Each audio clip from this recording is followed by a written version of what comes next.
Hello aspirants बहुत important chapter हमें discussion करिबा कौन हमर टॉपिक रहइबो ना reform movement versus revolutionary movement तो हमें रिफॉर्म मूवमेंट सब कौन कौन हमें को डिस्कशन करिबा एवं कहि दो जदि मोर वीडियोटा किसी स्लो हो जे तो ताको टिके डबल एक्स रे 2x रे आपण माने ताको चेंज करी देखि परबे होला तो जितले गोटे छोट टॉपिक हमें डिस्कशन करछे हम ताको टिके आराम से बुझी बुझी कहूची एतले हमें टिके तबे जेमति गोटे लॉन्ग टॉपिक हेबाक जाउची रिफॉर्म मूवमेंट हमें ब्राह्मण समाज आर्य समाज थियोसॉफिकल सोसाइटी ज्योतिया फुलेंगर कोन कंट्रीब्यूशन थिला अनिवेशन केमति हमर हिस्ट्री को आसिले तो ए सब विषय जितले मु डिस्कशन करिवि तो टिके स्पीड कहबाक चेष्टा करिवि आ बहुत इंपोर्टेंट पॉइंट गुडा कहबि जोटा एग्जाम पॉइंट ऑफ व्यू रे गोटे बहुत इंपोर्टेंट रोल प्ले करिवो प्रिलिम इज अप्रोचिंग बहुत शीघ्र प्रिलिम आउची एमती बहुत गुड़े क्वेश्चन हमें जोटा फेस करबा को जाउचे ता पूर्वरु हमें डिस्कशन करदबा ठीक अछि तो फर्स्ट टॉपिक होची हमर कोन ना रिफॉर्म मूवमेंट्स तो what is the difference between reform movements and revolutionary movement ठीक अछि तो कोन कहा गला रिफॉर्म मूवमेंट और रिवोल्यूशनरी मूवमेंट ऊपर डिफरेंस कोन हला तो मन रखो जे रिफॉर्म मूवमेंट कोन होची ना गोटे जिंसड एक्जिस्टिंग अछि जहाँ अछि ताको हमें रिफॉर्म करबा फॉर एग्जांपल कोन ना सोसाइटीटा अछि सोसाइटी रे कोन अछि ना सती प्रथा अछि सती प्रथा कोन ना स्वामी मरि गले स्त्री को कोन करा गला कहला ना अग्नि रे धास देबा को पड़िला हला तो जीवनता जाली देबा को पड़तला केते माने ब्लैक माने सेतले सुपरस्टिशन ब्लैक मैजिक केते परिमाण रो कठोर निष्ठुरता थिला जे स्वामी मरि गले स्त्री को जीवनता जाली देबा दैट इज अ सती प्रथा तो सोसाइटी रे सती प्रथा को रिमूव करिबा that is the reform movement करा गला से रिफॉर्म करिया पे जे मूवमेंट करा गला दैट इज रिफॉर्म मूवमेंट तो सोसाइटी रे बस सत्य काट दिया गला सोसाइटी टा चेंज कर दिया गला but and the next is the revolutionary movement one नथिबो आउ किछि नुवा चेंजेस आनिया पे ताको कोन करा जिवो जो मूवमेंट करा जिवो that is the revolutionary movement revolution 1857 कहला रिवोल्यूशन किछि नथिला नुवा लीडरशिप आसिले नुवा लीडर्स आसिले नुवा मेथड्स आसिला ता द्वारा जो मूवमेंट करा गला that is the revolution movement बुझियला तो रिफॉर्म मूवमेंट हला एक्जिस्टिंग टाको आउ टिके रिफॉर्म करा जिवो जो सोशियो इकोनॉमिक सिस्टम अछि ताको हमको न चेंज करिकि ताको ओवरथ्रो ताको न फोपाट देकी ताको कोन करा जिवो ना रिफॉर्म करि परियो they aim to modify the system जहां सिस्टम अछि ताको मॉडिफाई कर दिया जिवा को चैलेंज करा जिवो तो पीसफुल वे करा जिवो स्पेसिफिक प्रॉब्लम गुडा करा जेंति social evil discriminatory laws casteism हला तो ए सब जिंस जतले चेंज करा जिवो ए रिफॉर्म मूवमेंट करा जिवो एग्जांपल देबा Brahman Samaj servant of India society direct question पचारला प्रीलिम रे MG Ranade servant of the India society रो फाउंडर किए बुझियला that is a reform movement revolutionary movement कोन कहले ना सडन गोटे वायलेंट चेंजेस आसीबो हला आर्म स्ट्रगल हे पारे इंसर्केशन हे पारे डिफेंस अथॉरिटी मान द्वारा चेंजेस हे पारे हला तो एंटायर सिस्टम को चेंज करिया पे जे रिवोल्यूशन ना गला दैट इज द कोन ना रिवोल्यूशन मूवमेंट हला रिवोल्यूशनरी आसिले लीडर्स आसिले कोन भाई ना मूवमेंट चेंजेस करिया पे घटर मूवमेंट पडिचे सोहन सिंह बखना हला और मूवमेंट गुडा को इंडियन नेशनल आर्मी रो जोटा के सुभाष नेताजी हमर सुभाष चंद्र बोस ले बुझी बुझी तो that is the difference the revolutionary movement and the reform movement हला तो सही रिफॉर्म मूवमेंट ऊपर हमें आज हमर माने ये पढिबा कोन पढिबा हम क्लास रे हम सेशन रे पढिबा एंड फास्ट हमें पढिबा के ना ब्राह्मण समाज बुझी होची ना बुझी होनी ब्राह्मण समाज ऊपर हमें फास्ट कोन करबा हमें पढिबा को पडिबो बुझी हला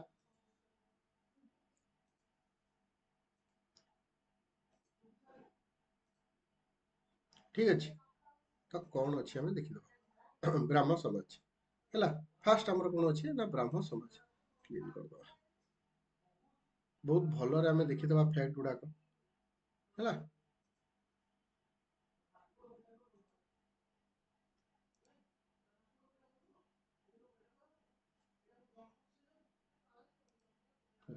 तो देखिए ब्राह्मण समाज है तो देख मन रख ब्राह्मण समाज किए कर बहुत ही बहुत इंपोर्टेंट कौन ना मॉडर्न हिस्ट्री तो मेकर्स ऑफ मॉडर्न इंडिया कहा जाए जे वेस्टर्न एजुकेशन आनी जे सोशल रिफॉर्म करते जहाँ ना आम सब बेले आम ना रे पढ़ू है तो आमर बहुत ମାନେ ଯଦି ପ୍ରିପାରେସନରେ ଆମେ ତାଙ୍କ ନା ସବୁବେଳେ ଏସେ ରେ ଆମେ ତାଙ୍କ ନା ଆଣୁ, GS1 ରେ ଆମେ ତାଙ୍କ ବିଷୟରେ ପଢିଛେ। ତ ସେ ବ୍ରାହ୍ମ ସମାଜର ଫାଉଣ୍ଡର କିଏ ଥିଲେ ନା ରାଜା ରାମମୋହନ ରାୟ। ବ୍ରାହ୍ମ ସମାଜର ଫାଉଣ୍ଡର କିଏ ଥିଲେ ନା ରାଜା ରାମମୋହନ ରାୟ।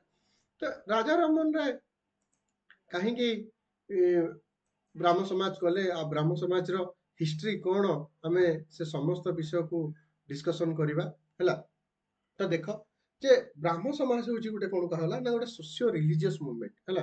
ବ୍ରାହ୍ମ ସଭା ହେଲା ଗୋଟେ କଣ ନା ସୋସିଓ ରିଲିଜିୟସ୍ ମୁଭମେଣ୍ଟ ହେଲା। ତ କଣ ଗଲା ନା ସୋସିଓ ରିଲିଜିୟସ୍ ମୁଭମେଣ୍ଟ ହେଲା।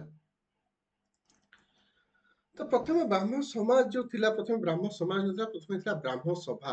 1828 ମସିହାରେ କଣ କରାଗଲା ନା ବ୍ରାହ୍ମ ସଭା ଗଠନ କରାଗଲା ହେଲା। ଆଉ ତାର ଫାଉଣ୍ଡର ଥିଲେ କିଏ ରାଜା ରାମମୋହନ ରାୟ। ରାଜା ରାମମୋହନ ରାୟ କୋଉଠି କରିଥିଲେ ନା କାଲକାଟାରେ କରିଥିଲେ। ଏ ଯୋଉ ରାଜା ରାମମୋହନ ରାୟ ଥିଲେ, ଏ ଯୋଉ ରାଜା ଉପାଧି କିଏ ଦିଏ, ଏଇଟା ସବୁବେଳେ ଗୋଟେ ବେଳେ ବେଳେ MCQ ପଚାରି ଦିଏ ନା ଆକବର ଦ୍ୱିତୀୟ ଆକବର କଣ କରିଥିଲେ ନା ରାଜା ରାମମୋହନ ରାୟକୁ ରାଜାର ଉପାଧି ଦେଇଥିଲେ। ଏତିକି ବୁଝିହେଲା। ଏ ଯୋଉ ବ୍ରାହ୍ମ ସମାଜର ଅବଜେକ୍ଟିଭ କଣ ଥିଲା, ମୁଁ ଏଠି କିଛିଟା ବିଲିଫ ଲେଖିଦେଇଛି। ତାର ଅବଜେକ୍ଟିଭ ଭିତରେ ଫାଷ୍ଟ ଆସୁଛି କଣ ନା ମୋନୋଥେଇଜିମ୍। ମୋନୋଥେଇଜିମ୍ ମାନେ କଣ ନା ଏକେଶ୍ୱରବାଦ, ଏକ ଈଶ୍ୱରବାଦ ହେଲା। ମୋନୋଥେଇଜିମ୍ କଲା ନା ଏକ ଈଶ୍ୱରବାଦ। ତ ସେ କଣ କଲା ବିଲିଭ ଇନ୍ ୱାନ୍ ଗଡ, ଗୋଟିଏ ଈଶ୍ୱରଙ୍କୁ ବିଶ୍ୱାସ କରିବା। ଆଉ ସେ କଣ କରୁଥିଲା ନା ରିଜେକ୍ଟ କରିଦେଲା ଯୋଉ ଆଇଡଲ worship, ମୂର୍ତ୍ତି ପୂଜା, ଆଇଡଲ worship କୁ କଣ କଲା ନା ଭାଇ ଆମେ କରିବାନି, ରିଜେକ୍ଟ କଲା ହେଲା। ହିନ୍ଦୁଇଜିମ୍ ରେ, ହିନ୍ଦୁ ଧର୍ମରେ ଯୋଉ ସୁପରଷ୍ଟିସନ ଥିଲା, ଯୋଉ ସୁପରଷ୍ଟିସନ୍ସ ଯୋଉ କଣ ଥିଲା, ଯୋଉ ଅନ୍ଧବିଶ୍ୱାସ ଥିଲା, ତାକୁ ମଧ୍ୟ ସେ କଣ କଲା ନା ରିଜେକ୍ଟ କରିଦେଲା ହେଲା। ଆଉ ସେ କଣ କଲା ଗୋଟେ ସ୍ପିରିଚୁଆଲ ଆଉ ଏଥିକାଲ ଆପ୍ରୋଚ ନେଲା ଗୋଟେ ରିଲିଜନ। ସେ କହିଲା ବ୍ରାହ୍ମ ଯୋଉ ରିଲିଜନ ଆମେ କରୁଛୁ ଗୋଟେ ହେଲା ସ୍ପିରିଚୁଆଲ ବା ଏଥିକାଲ ଆପ୍ରୋଚ ନେବା। ଏଥିରେ ଆଇଡଲ worship ବି ରହିବନି, ହିନ୍ଦୁ ସୁପରଷ୍ଟିସନ ବି ରହିବନି। ତ ଯୋଉ ସୋସିଆଲ ରିଫର୍ମ ଥିଲା ଲାଇକ ସତୀ, ସେ ଗୋଟେ ହିନ୍ଦୁ ସୁପରଷ୍ଟିସନ୍ସ ରେ ଥିଲା, ତ ତାକୁ କଣ ହବ ରିମୁଭ ହବ। ତ ସୋସାଇଟି ଅଛି, ଏକ୍ଜିଷ୍ଟିଂ ଅଛି, ତ ଏମାନେ କଣ କଲେ କିଛି ନୂଆ ଆଣିଲେ, ରିଫର୍ମ କଲେ। ତାପରେ ସୋସାଇଟିରେ ସେମାନେ କଣ କଲେ ନା ମୋନୋଥେଇଜିମ୍ ପରେ ସେମାନେ ସୋସାଇଟିରେ କଣ କରୁଛନ୍ତି ପୁରା, ଆମେ ଗୋଟେ ନୂଆ ଇଏ ନେଇଯିବା, ନୂଆ ସ୍ଲାଇଡ ନେଇଯିବା। ଫାର୍ଷ୍ଟ ଟା କଣ କହିଲି ନା ମୋନୋଥେଇଜିମ୍। ମୋନୋଥେଇଜିମ୍ ସେକେଣ୍ଡ ବିଷୟରେ ସେ କଣ କହୁଛି ନା ସୋସିଆଲ ଇକ୍ୱାଲିଟି ଆଣ୍ଡ ଜଷ୍ଟିସ ଉପରେ କଥାବାର୍ତ୍ତା କଲା, ଯେ ସମସ୍ତଙ୍କୁ ଇକ୍ୱାଲ ରାଇଟ୍ସ ମିଳିବ। ସୋସିଆଲ ଇକ୍ୱାଲିଟି ଆଣ୍ଡ ଜଷ୍ଟିସ ଉପରେ କଥା ହେଲେ, ବୁଝିହେଲା। ନମ୍ବର 3 କଣ କହୁଛି ନା ଏଥିକାଲ କଣ୍ଡକ୍ଟ। ଏଥିକାଲ କଣ୍ଡକ୍ଟ ମନେ ରଖ, ମୁଁ ଏଇଟା କିଛିଟା କଲେକ୍ଟ କରିକି ଆଣିଦେଇଛି, ଯୋଉଟାକୁ ଏଇ ଜିନିଷଟା ମନେ ରଖ, ଟିକେ ଟିକେ ଜାଣ ଯେ ଆକ୍ଚୁଆଲି ବ୍ରାହ୍ମ ସଭାର ଅବଜେକ୍ଟିଭ କଣ ଥିଲା ହେଲା। ତାପରେ ଏଇଟା କହିଲି ଯୋଉଟା ସୋସିଆଲ ଇକ୍ୱାଲିଟି ଆଣିବ, ସମସ୍ତଙ୍କୁ ସମାନତା ଅଧିକାର ଦେବ, ଜଷ୍ଟିସ ମିଳିବ। ମୋନୋଥେଇଜିମ୍ ଏଠି କଣ କଲା ଆଇଡଲ worship କୁ ସେ ରିଜେକ୍ଟ କଲା। ଏଇଟା ମନେ ରଖ, ବ୍ରାହ୍ମ ସଭା ଆଇଡଲ worship କୁ ରିଜେକ୍ଟ କରିଥିଲା। ତାପରେ ସେ କଣ କରୁଛି ନା ଯୋଉ ସୁପରଷ୍ଟିସନ୍ସ କୁ ରିଜେକ୍ସନ ଅଫ ସୁପରଷ୍ଟିସନ୍ସ, ବୁଝିହେଲା ନା ନାଇଁ। ଯୋଉ ସୁପରଷ୍ଟିସିୟସ ପ୍ରାକ୍ଟିସ ଥିଲା, ଯୋଉ ଅନ୍ଧବିଶ୍ୱାସର ପ୍ରାକ୍ଟିସ ଥିଲା, ତାକୁ ମଧ୍ୟ କଣ କରାହବ ନା ରିଜେକ୍ଟ କରାଯିବ, ରିଜେକ୍ଟ ହବ। ବୁଝି ହଉଛି ବ୍ରାହ୍ମ ସଭାର କଣ ମାନେ କଣ ଏକ୍ଜାକ୍ଟଲି ଥିଲା ତାର ଅବଜେକ୍ଟିଭ, ମୁଁ ଏଇଟା କହିଦେଲି। ତାପରେ ଦେଖିବା ଯେ ବ୍ରାହ୍ମ ସମାଜର କଣ ଥିଲେ ନା ଲିଡର କିଏ କିଏ ଥିଲେ। ମନେ ରଖ, ଫାର୍ଷ୍ଟ କହିଛି ଯେ ବ୍ରାହ୍ମ ସମାଜର ଲିଡର କିଏ ଥିଲେ ନା ରାଜା ରାମମୋହନ ରାୟ। ରାଜା ରାମମୋହନ ରୟ ଲିଡର ଥିଲେ। ତାଙ୍କ ସହିତ ଥିଲେ ଦେବେନ୍ଦ୍ରନାଥ ଟାଗୋର। ଦେବେନ୍ଦ୍ରନାଥ ଟାଗୋର ଇଏ ହଉଛନ୍ତି ରବୀନ୍ଦ୍ରନାଥ ଟାଗୋରଙ୍କ କଣ ପ୍ୟାରେଣ୍ଟସ ବା ବାପା ହେଲା। ରବୀନ୍ଦ୍ରନାଥ ଟାଗୋରଙ୍କ ବାପା ହଉଛନ୍ତି କିଏ ନା ଦେବେନ୍ଦ୍ରନାଥ ଟାଗୋର, ବୁଝିହେଲା। ତାପରେ କଣ ହଉଛି ଆଉ ଏଥିରେ କିଏ ଥିଲେ ନା କେଶବ ଚନ୍ଦ୍ର ସେନ। ଏ କେଶବ ଚନ୍ଦ୍ର ସେନଙ୍କ ବିଷୟରେ ବି ଆମେ ପଢିବା। ଇଏ ବ୍ରାହ୍ମ ସମାଜ ମଝିରେ ସ୍ପ୍ଲିଟ ହବ, କେଶବ ଚନ୍ଦ୍ର ସେନ ବି ଗୋଟେ ବ୍ରାହ୍ମ ସମାଜ କରିବେ, ତା ବିଷୟରେ ବି ଆମେ ପଢିବା। କେଶବ ଚନ୍ଦ୍ର ସେନ ଆସିଲେ, ତାପରେ ଆଉ ତାଙ୍କ ଲିଡର କିଏ ଅଛନ୍ତି, ଆନନ୍ଦ ମୋହନ ବୋଷ ଅଛନ୍ତି, ରବୀନ୍ଦ୍ରନାଥ ଟାଗୋର ବି ଗୋଟେ ଟାଇମରେ ଆସିଛନ୍ତି। ତ ମେନ୍ ହେଲେ ରାଜା ରାମମୋହନ ରାୟ, ଦେବେନ୍ଦ୍ରନାଥ ଟାଗୋର ଆଉ କେଶବ ଚନ୍ଦ୍ର ସେନ।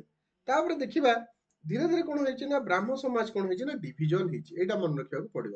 ତখন କଣ ହେଲା ନା ଡିଭିଜନ, ବ୍ରାହ୍ମ ସମାଜ କଣ ହେଇଛି ନା ଡିଭିଜନ ହେଇଛି। କଣ ପାଇଁ ବ୍ରାହ୍ମ ସମାଜ ଡିଭିଜନ ଅଫ ବ୍ରାହ୍ମ ସମାଜ। ତ ବ୍ରାହ୍ମ ସମାଜ ଡିଭିଜନ କାହିଁକି ହେଲା ଦେଖ, 1828 ମସିହାରେ ବ୍ରାହ୍ମ ସଭା ହେଲା। 1828 ମସିହାରେ ବ୍ରାହ୍ମ ସମାଜ ହେଲା, ବ୍ରାହ୍ମ ସଭା। 1830 ମସିହାରେ ବ୍ରାହ୍ମ ସମାଜ ହେଲା। मन रख 1833 मसीह कौन है the main founder like Raja Rammohan Roy कर डेथ हो गला जो 1833 मसीह राजा राममोहन राय डेथ हो गला तापर ब्राह्मण समाज कौन हो गला ना आदि ब्राह्मण समाज कंटिन्यू कला कौन कंटिन्यू कला ना आदि ब्राह्मण समाज आदि ब्राह्मण समाज है आदि ब्राह्मण समाज कंटिन्यू कला आदि ब्राह्मण समाज फाउंडर किए ना देवेंद्रनाथ टागोर देवेंद्रनाथ टागोर आदि ब्राह्मण समाज एटा भी क्वेश्चन पचारे तापर कौन है ना ब्राह्मण समाज ऑफ इंडिया कले आदि ब्राह्मण समाज देवेंद्रनाथ टागोर पर तापर कौन कले ना ब्राह्मण समाज ऑफ इंडिया ब्राह्मण समाज ऑफ इंडिया है ये कौन कले ना केशव चंद्र सेन कले मन रख केशव चंद्र सेन तो केते मसीह ना 1866 तो आदि ब्राह्मण समाज देवेंद्रनाथ टागोर कले कौन भाई ना राजा राममोहन राय डेथ पर ताले ब्राह्मण समाज ऑफ इंडिया केशव चंद्र सेन कहीं कले कारण ये गोटे स्टोरी अच्छी जे केशव चंद्र सेन तांको झील को कौन करले ना चाइल्ड मैरिज करते देख ब्राह्मण समाज रे कहा जाइतला कौन भाई तुम करि परिबनी सुपरस्टिशियस प्रैक्टिस करि परिबनी सोशल एविल्स को दूरे करिवो किंतु तुम निजे जे फाउंडर जे तार मेंबर केशव चंद्र सेन से तांको निज झील गोटे चाइल्ड मैरिज करते तो से मध्य से भितर बाहर करी गले बाहरी गले तो से कौन कले ना तो ब्राह्मण समाज ऑफ इंडिया से गठन कले केशव चंद्र सेन 1866 रे तापर कोन हला गोटे हला किया ना साधारण ब्राह्मण समाज हला साधारण ब्राह्मण समाज हला तो साधारण ब्राह्मण समाज किए कले ना 1878 मसीह रे आनंद मोहन बोस कले आनंद मोहन बोस कले कोन ना साधारण ब्राह्मण समाज बुझिला तो ये this are the divisions of Brahmin समाज तो ब्राह्मण समाज जो डिविजन है ये समस्त जिन हमको देखा पड़ो जे प्रथम राजा राममोहन राय केमती आसिले राजा राममोहन डेथ है देन आदि ब्राह्मण समाज आसछि देवेंद्रनाथ टागोर कर तार ब्राह्मण समाज ऑफ इंडिया आसछि केशव चंद्र सेन कर तापर आसला के साधारण ब्राह्मण समाज 1878 जोटा आनंद मोहन बोस तो एट कोन होजे ना जो डिविजन टा सरीला तो ब्राह्मण समाज करला कोन देखो बहुत इंपोर्टेंट जे ब्राह्मण समाज करिछि को हला ये रो जाउ तो गुड मिनट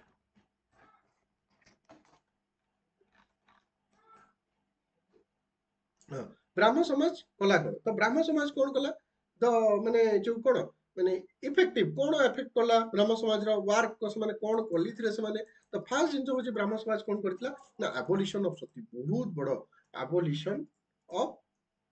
एबोलिशन ऑफ सती जो सती प्रथा थिला ताको एबोलिशन करिवा पई ब्राह्मण समाज ही प्रथमे स्वराइज करथिला वॉइस राइज करथिला सेइथरे बहुत हमको हेल्प करथिले Lord William Bentinck Lord William Bentinck हमको करथिले सपोर्ट करथिले दुई नंबर जिनस होची कोन जो चाइल्ड मैरिज चलीथिला चाइल्ड मैरिज अगेंस्ट से काम करथिला चाइल्ड मैरिज को स्टॉप करिया पई रोक लगा पई से काम करथिला बुझी होची हला तो चाइल्ड मैरिज को स्टॉप करिया पई काम करथिला तीन नंबर जिनस कोन करूची से कोन करथिले ब्राह्मण समाज विडो रिमैरेज हला जो विधवा थिले जहार स्वामी मर जाउथिले से माने पूरी थरे रिमैरेज करि परिबे आ सोसाइटी रे गोटे डिग्निटी लाइफ बंची परिबे से ऊपर मध्ये से माने काम करथिले ठीक हला बुझियला तापर चार नंबर जिनस से कोन करूची ता वुमेन मानकर एजुकेशन वुमेन्स एजुकेशन ऊपर मध्ये से माने काम करथिले बुझियला abolition of sati child marriage को स्टॉप करिवा पई विडो रिमैरेज वुमेन्स एजुकेशन ए सब विषय कोन करथिला ना ब्राह्मण समाज काम करथिला तो बुझी होची तो एमती माने ब्राह्मण समाज रो कोन वर्क प्रोफाइल तार ऑब्जेक्टिव कोन से को दिगरे काम करथिला से विषय रे जदि हमर मेंस क्वेश्चन भी आसले हम जदि एति के लिखि परिबा ओटे स्टैंडर्ड आंसर हमें करि परिबा बुझियला ना बुझियलानी सब क्लीन कर दो हला तो तापरे हमें जीवा तापरे का पक्कु जीवा हमें क्लीन कर दो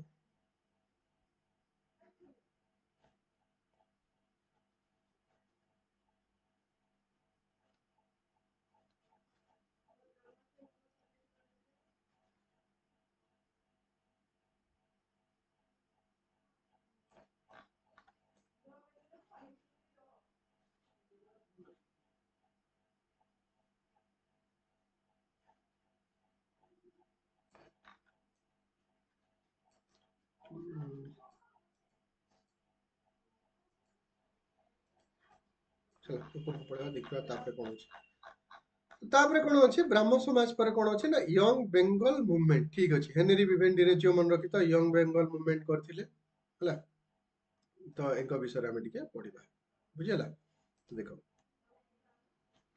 तो young movement young Bengal movement किए करते प्रथम आम देखा कौन तार लीडर किए बुझेगा तो मन रख तार लीडर किए ना Henry Vivian Derozio Hindu college रो टीचर थिले से होचंदी यंग बेंगल मूवमेंट रो लीडर तो यंग बेंगल मूवमेंट टा कौन पे यंग बेंगल मूवमेंट कहला कौन पे कहला ना यूथ मान को अट्रैक्ट करिया पे यूथ मान को भितरे कहा जीव जे चलो यूथ मान is the Pioneer of reform जो रिफॉर्म हेबा को जाउची जो चेंजेस हेबा को जाउची सोशल रिफॉर्म हो जाउची यूथ माने होजन तार टॉर्च बियर से माने होजन अग्रदूत बा दे आर द पायनियर्स सो सेथि में कहला यंग बुझियला यंग बेंगल मूवमेंट ताको कहा गला बुझियला तो यंग बेंगल मूवमेंट जो हला को आइडिया ऊपर हेतला देखो हेनरी विवेन डिरोजियो तांकर फाउंडर जान देला तो को आइडिया ऊपर देला ई आइडियाज कोन ना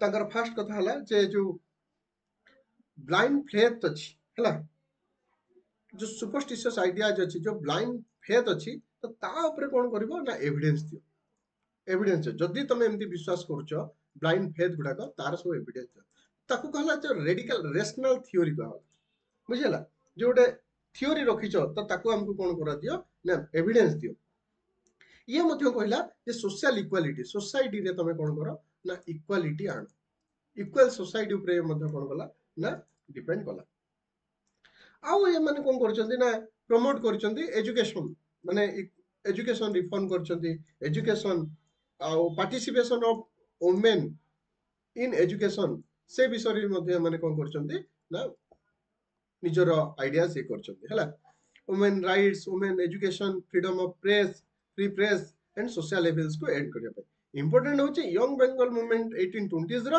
आ यार लीडर के थिला हेनरी विवेन डिरोजियो बुझियला तापर हम कह जिबा ना आर्य समाज देखो ब्राह्मण समाज पढिथिले ब्राह्मण समाज पर कोन होचे ना आर्य समाज हमें पढिबा देखो आर्य समाज रो लीडर के ना स्वामी दयानंद सरस्वती 1875 मुंबई महाराष्ट्र रे आर्य समाज स्टार्ट हेतिला बुझियला देखो आर्य समाज गोटे मोटो थिला जे गो बैक टू वेदास देखो मु गोटे जिनसटे कहया भूली जाई छी तो डिफरेंस बिटवीन ब्राह्मण समाज एंड आर्य समाज ब्राह्मण समाज कहला जे ए जो वेद उपनिषद ए सब जिनस रे जहा अछि तो से जिनस को से माने मध्य मानिले नाही हला तो से कहले तुम यदि पुराण को एक्सेप्ट करछो तो यदि वेद को ये करछो तो तुम उपनिषद को करछो तो से गोटे डिफरेंट रिलीजन किंतु सब जिनसर सॉल्यूशन वेद उपनिषद रे नाही किंतु आर्य समाज कहला गो बैक टू वेदास तुम वेदास को जाओ कारण वेद रे जत्ते ज्ञान अछि हला से ज्ञान आहरण करिबा फल रे कोन होबो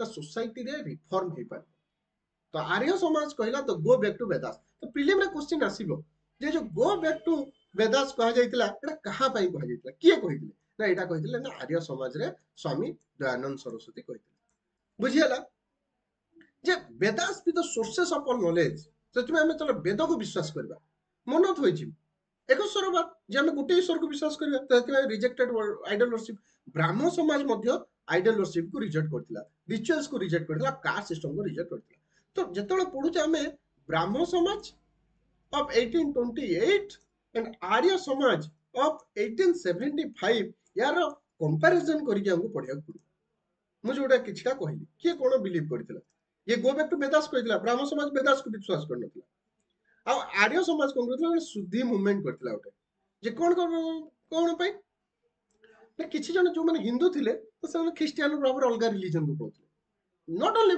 क्रिश्चियंस अलगा रिलीजन को मध्य जेतोळे हिंदू कन्वर्ट होतले तो आर्य समाज कथा चलो आमे शुद्धि मूवमेंट करबा आ शुद्धि मूवमेंट फल रे रिकवर्टिंग करबा जे जो तमे अलगा रिलीजन को पढै छ you should return to Hindus Hindu religion को तमे जमती फेरी आसीबो तो आर्य समाज कोन करथिला ना कोन जो शुद्धि मूवमेंट करथिला तो पचारिबो जे कोन की शुद्धि मूवमेंट करथिला ना आर्य समाज करथिला एटा हला आर्य समाज रो बिलीफ सिस्टम हला तो आर्य समाज रो बहुत गुडे तार प्रिंसिपल अछि कोन ना माने जो गॉड मोनोथेइज्म एकस्वरवाद बोली करिवो तापर समान प्रिंसिपल जे वेद माने सुप्रीम नॉलेज तापर सब बेले आर्य समाज कोन करिवो ना सर्विस टू ह्यूमैनिटी मानव सेवा को से सब बेले भल पाइबो जे सर्विस टू ह्यूमैनिटी मानव सेवा को से माने भल पाइबे तापर कोन करिवो ନା ସବୁ ଆକ୍ଟ ଧର୍ମ ଅନୁସାରେ କର, ଅଧର୍ମ କିଛି ତମେ କର ନାହିଁ ହେଲା।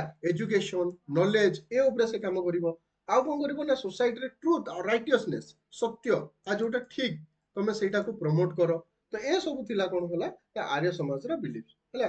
ତ ୟାର ଲିଡର ଥିଲେ ମୁଁ କହିଦେଲି ଯେ ସ୍ୱାମୀ ଦୟାନନ୍ଦ ସରସ୍ୱତୀ। ଆଉ ଟିକେ ଯଦି ଆମେ ଆଗକୁ ଯିବା ଆମେ ଜାଣିପାରିବା ଯେ ଆଙ୍ଗ୍ଲୋ ବେଦିକ ଯୋଉ ଡିଏଭି କଲେଜ ଟ୍ରଷ୍ଟ ଗୁଡାକ ଅଛି ଏଇ ଆର୍ୟ ସମାଜର ଦୟାନଦୀ ଆଙ୍ଗ୍ଲୋ ବେଦିକ ଏଇ ଯୋଉ ଆର୍ୟ ସମାଜର ଯୋଉ ମାନେ ଯୋଉ ତାର ଚାଇଲ୍ଡ ଚାଇଲ୍ଡ ବ୍ରେନ ବା ତାର ଚାଇଲ୍ଡ ହଉଛି ଡିଏଭି ଯୋଉ ଇନଷ୍ଟିଟ୍ୟୁସନସ ଗୁଡାକ।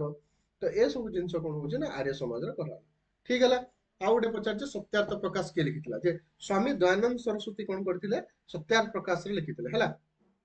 ସତ୍ୟାର୍ଥ ପ୍ରକାଶ ଦ ରାଇଟର ସତ୍ୟାର୍ଥ ପ୍ରକାଶ ସତ୍ୟାର୍ଥ ପ୍ରକାଶ କିଏ ନା ସ୍ୱାମୀ ଦୟାନନ୍ଦ ସରସ୍ୱତୀ। ଏଇଟା ବି ପ୍ରିଲିମରେ ବେଳେ ବେଳେ କୋଶ୍ଚିନ୍ ଟା ପଚାରେ ବୁଝିହେଲା ନା ବୁଝିହେଲାନି ଠିକ ଅଛି।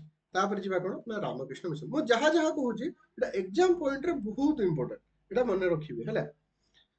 ଦେଖ ରାମକୃଷ୍ଣ ମିଶନ କଣ ଆମେ ସମସ୍ତେ ସ୍ୱାମୀ ବିବେକାନନ୍ଦକୁ ଜାଣିଥିବା। ତ ଯେତେବେଳେ ରାମକୃଷ୍ଣ ମିଶନ ଆସେ ଆମେ ସ୍ୱାମୀ ବିବେକାନନ୍ଦକୁ ମନେ ରଖିବା। ମନେ ଅଛି ସ୍ୱାମୀ ବିବେକାନନ୍ଦ ଶିକାଗୋରେ ଗୋଟେ ଭାଷଣ ଦେଇଥିଲେ। କଣ ଦେଇଥିଲେ my dears my brothers and sisters of United States of America. ଏଇ ଭାଷଣରେ ସମସ୍ତେ କ୍ଲାପ କରିବାକୁ ଲାଗିଥିଲେ। ସେତେବେଳେ କୁହାଯାଏ ଯେ ବସୁଧୈବ କୁଟୁମ୍ବକମ୍ ଟୋଟାଲ ସାରା ପୃଥିବୀକୁ ଆମେ ଭାଇ ଭଉଣୀ ମନେ କରୁ। ସେଇ ଗୋଟିଏ ଷ୍ଟେଟମେଣ୍ଟ ସ୍ୱାମୀ ବିବେକାନନ୍ଦ ଯେତେବେଳେ ଶିକାଗୋରେ ସ୍ପିଚ ଦଉଥିଲେ ଆମେରିକାର ଚିକାଗୋ ସହରରେ ଯେ my brothers and sisters my dear brothers and sisters of United States of America. ସେ ସବୁ ସେ ସ୍ପିଚ ଥିଲା ସ୍ୱାମୀ ବିବେକାନନ୍ଦର ବହୁତ ଫେମସ। ଯେତେବେଳେ ଆମେ ରାମକୃଷ୍ଣ ପରମହଂସ କଥା କହୁଛୁ ଆମେ ସ୍ୱାମୀ ବିବେକାନନ୍ଦକୁ ଆମେ ମନେ ରଖିବା। କାରଣ ରାମକୃଷ୍ଣ ମିଶନ ହଉଛି ରାମକୃଷ୍ଣ ମଠ ଆଉ ରାମକୃଷ୍ଣ ମଠ ଆଉ ରାମକୃଷ୍ଣ ମିଶନ ଦିଟା ତାର ଚାଇଲ୍ଡ କିଏ ଯୋଉ ରାମକୃଷ୍ଣ ଏଇ ଯୋଉ ସ୍ୱାମୀ ବିବେକାନନ୍ଦ ହଉଛନ୍ତି ଏ ରାମକୃଷ୍ଣ ମିଶନର ପ୍ରତିଷ୍ଠାତା। ଦେଖ ରାମକୃଷ୍ଣ ପରମହଂସ ହେଲା। ରାମକୃଷ୍ଣ ପରମହଂସ କଣ ଥିଲେ ନା ଜଣେ ବେଙ୍ଗଲୀ ଥିଲେ। ତ ସେ କହିଲେ ଯେ ସେ କଣ କରିଥିଲେ ନା ମା କାଳୀଙ୍କର ଦର୍ଶନ କରିଥିଲେ। ମା କାଳୀଙ୍କର ଦର୍ଶନ କରିଥିଲେ। ତ ମା କାଳୀଙ୍କର ଦର୍ଶନ କରିକି କଣ କରିଛନ୍ତି ନା ସେ ଗୋଟେ ସ୍ପିରିଚୁଆଲିଟି ଯେ ଗୋଟେ ଆଧ୍ୟାତ୍ମିକ ବା ଯୋଉ କୁହାଯାଏ ଯୋଉ ସେ ଜିନିଷ ସେ କଣ କରିଛନ୍ତି ନା ପ୍ରମୋଟ କରିଛନ୍ତି ହେଲା। ତ ତାଙ୍କର ପ୍ରିନ୍ସିପଲ କଣ ହଉଛି ନା service to humanity service to God. ଯଦି ଆମେ ମାନବ ସେବା କରିବା ତ ତାହା ହଉଛି କାହା ସେବା ଯେ ମାଧବ ସେବା କୁହାଯାଏ ନା ମାନବ ସେବା ହିଁ ମାଧବ ସେବା। ଇଏ ହଉଛି ରାମକୃଷ୍ଣ ପରମହଂସ ବା ଏ ଯୋଉ ରାମକୃଷ୍ଣ ମିଶନର ମୋଟୋ ହେଲା। ସେ ଅଲ ରିଲିଜିୟନକୁ ବିଲିଭ କରୁଥିଲେ ହେଲା। ଆଉ ପ୍ରାକ୍ଟିକାଲ ବେଦାନ୍ତ ଫିଲୋସଫିକୁ ସେମାନେ କଣ କରୁଥିଲେ ନା ଲାଇଫରେ ଯଦି ଆମେ ବଞ୍ଚିବାକୁ ଅଛି ତ ବେଦାନ୍ତ ଫିଲୋସଫିକୁ ଆମକୁ ମାନିବାକୁ ପଡିବ। ତ ୟାର ଅବଜେକ୍ଟିଭ କଣ ଥିଲା ସେମ୍ ସୋସିଆଲ ସର୍ଭିସ କରିବ। ରାମକୃଷ୍ଣ ମିଶନର ଏଜୁକେସନ ଗୁଡାକ ଆଣିବ। ଯୋଉ ଧର୍ମ ସବୁ ଧର୍ମକୁ ମାନିଲା ତ ରିଲିଜିୟସ ହାରମୋନିକୁ ସେ ଏଷ୍ଟାବ୍ଲିଶ କରିବ। ତ ଗୋଟେ ଲୋକମାନଙ୍କ ଭିତରେ କଣ କରିବ ନା ଗୋଟେ ସ୍ପିରିଚୁଆଲ ଅପଲିଫ୍ଟମେଣ୍ଟ ଉର୍ଦ୍ଧ୍ୱକୁ ଲୋକମାନଙ୍କୁ ନେଇଯିବ।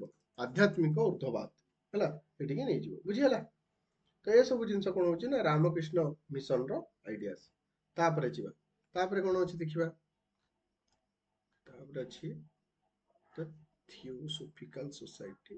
ତାପରେ ଅଛି ପ୍ରାର୍ଥନା। ଠିକ ଅଛି ଆମେ ପ୍ରଥମେ ପ୍ରାର୍ଥନା ସମାଜଟା ଦେଖିଦବା ହେଲା। ଠିକ ଅଛି ତ ପ୍ରାର୍ଥନା ସମାଜରେ କଣ କରାହେଇଛି ନା ତାର ଫାଉଣ୍ଡର କିଏ ନା ଆତ୍ମରଙ୍ଗ ପାଣ୍ଡୁରଙ୍ଗ। ଏଇଟା ହଉଛି ଆମର ପ୍ରିଲିମ କ୍ୱେଶ୍ଚିନ୍ ଅଲରେଡି ଆସିଛି ଥରେ ନା କଣ ଯେ ପ୍ରାର୍ଥନା ସମାଜର ଫାଉଣ୍ଡର କିଏ ଥିଲେ ନା ଆତ୍ମରଙ୍ଗ ପାଣ୍ଡୁରଙ୍ଗ 1867 କୋଉ ପ୍ଲେସ ନା ବମ୍ବେ ହେଲା। ତ ବ୍ରାହ୍ମ ସମାଜରୁ ଏଇ ମାନେ ଇନଫ୍ଲୁଏନ୍ସ ହେଇକି ଆତ୍ମରଙ୍ଗ ପାଣ୍ଡୁରଙ୍ଗ କଣ କରିଛନ୍ତି ନା ପ୍ରାର୍ଥନା ସମାଜ କରିଛନ୍ତି। ଏତିକି ଜାଣିଦେଲେ। ଇଏ ବି ମଧ୍ୟ କଣ ନା ମୋନୋଥଇଜିମ ଉପରେ ବିଲିଭ କରିବ ଏକେଶ୍ୱରବାଦ ରିଜେକ୍ଟ ଅଫ ଆଇଡଲ worship। କାରଣ ଏ ବା କାରଣ ବ୍ରାହ୍ମ ସମାଜ ଯାହା କରୁଥିଲା ସେଥିରେ ମୋଟିଭେଟ ହେଲା।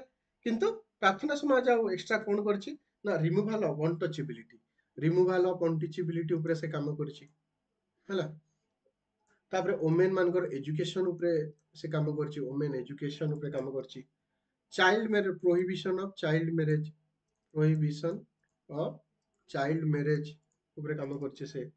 ତାପରେ ଏଜୁକେସନ ଉପରେ ସେ କାମ କରୁଛି ହେଲା। ଏତିକି ଆମର ଜାଣିବାର ଅଛି ଯେ ପ୍ରାର୍ଥନା ସମାଜ କଣ ଥିଲା ନା ବ୍ରାହ୍ମ ସମାଜର ମାନେ ଇନଫ୍ଲୁଏନ୍ସ ହେଇକି ସେ କଣ କରିଥିଲା ନା ଇଏ ପ୍ରାର୍ଥନା ସମାଜ କରିଥିଲେ କିଏ ଆତ୍ମରଙ୍ଗ ପାଣ୍ଡୁରଙ୍ଗ 18 67 रे बुझिला। तो आमको कौन करबार अछि कोडा हमर प्रीलिम बेस्ड क्वेश्चन कोडा हमर को माने मेंस रिलेटेड क्वेश्चन हला।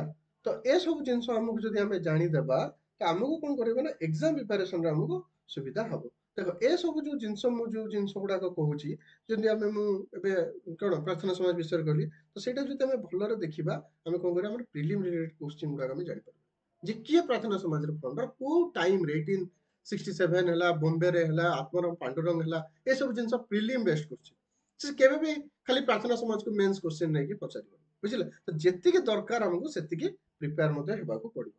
तापर नेक्स्ट कोन होला द थियोसॉफिकल सोसाइटी। देखो थियोसॉफिकल मींस कोन थियोसॉफिकल माने स्पिरिचुअलिज्म माने आध्यात्मिक दिगरे गति करिबा आध्यात्मिक एकश्वर ईश्वर को विश्वास करिबा बिलीव इन गॉड ईश्वर को जदि हमें विश्वास करिबा तो से हला थियोसॉफिकल। ए थियोसॉफिकल सोसाइटी जतले इंडिया को माने एटा माने इंडिया कॉन्सेप्ट नो इंडिया को थियोसॉफिकल सोसाइटी आनिले एनिमेशन एनिमेशन तो हम जानि जे 1916 ए जो कते 1915 हमर आईएनसी रो प्रेसिडेंट ले 1915 रो फर्स्ट आईएनसी रो प्रेसिडेंट थे first women president of INC that is आनी बेसंत। तो आनी बेसंत इंडिया को आनी थियोसॉफिकल सोसाइटी बट इंडिया रे एटा बाहर नथिला।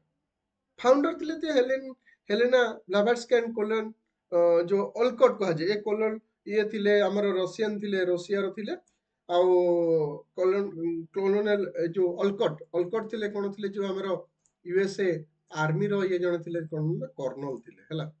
तो ए दी जण कोन करथिले ना थियोसॉफिकल सोसाइटी आरंभ करथिले। तो कोन भाई थियोसॉफिकल सोसाइटी आरंभ होला जोटा यूनिवर्सल ब्रदरहुड हमें करि पार भातृत्व भाव को हमें स्प्रेड करि पारिबा हमें जो एंशिएंट रिलीजन फिलोसफी तापर हमें हिंदुइज्म ऊपर रिसर्च कर परिबा। आ एनिमेशन थिले प्रोमिनेंट लीडर ए जो थियोसॉफिकल सोसाइटी जे की रोल प्ले करथिले इंडियन इंडिपेंडेंस मूवमेंट रो से थियोसॉफिकल सोसाइटी इंडिया को से ही आनिथिले हला।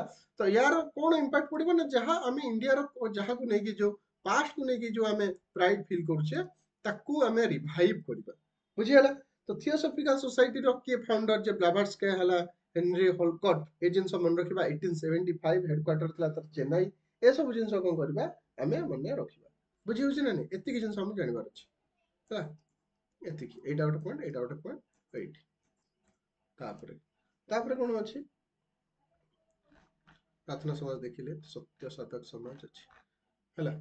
तो सत्य साधक समाज रिलेटेड कहले ना ज्योतिबा राव फुले बा ज्योतिबा फुले कहा जाए सत्य साधक समाज रो 1873 ईयर टा मन रखिबा आ कोटे ना प्लेस होचे महाराष्ट्र।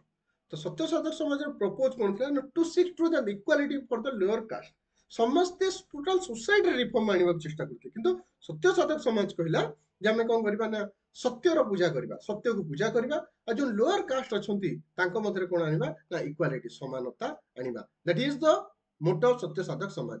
तो तांकर आइडिया से ସେମାନେ कास्ट सिस्टम ऊपर काम करिवे एजुकेशन ऊपर काम करिवे सोशल जस्टिस ए ऊपर काम करिवे बुझिला।